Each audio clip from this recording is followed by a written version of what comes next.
Bueno, este señor que entrevistamos agora é un Gurkha, son soldados nepalíes que loitaron cos ingleses pois en todas as guerras que tiveron, que teñen, eu creo que dende a Primeira Guerra Mundial estiveron en todas, vale?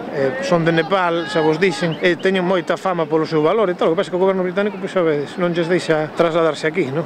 É iso que morrer, o sea, podedes buscalos en internet, tiveron moitos líos e tal. It's for a Spanish regional television. I interviewed one of your comrades. You're Gurkhas. You were soldiers in the British Army. Yeah. You fought with it. Yeah. What are they doing with you? They are cutting your pensions or they are living? What's the problem? Just come back to children in Nepal. Ah, okay. You want to settle here. Yeah. Okay. Well, many thanks. Se me quedou mirando que estaba grabando e fun ali a dicirlle algo porque me daba corte. Son simpáticos, o que pasa é que non falan inglés para nada, os pobres.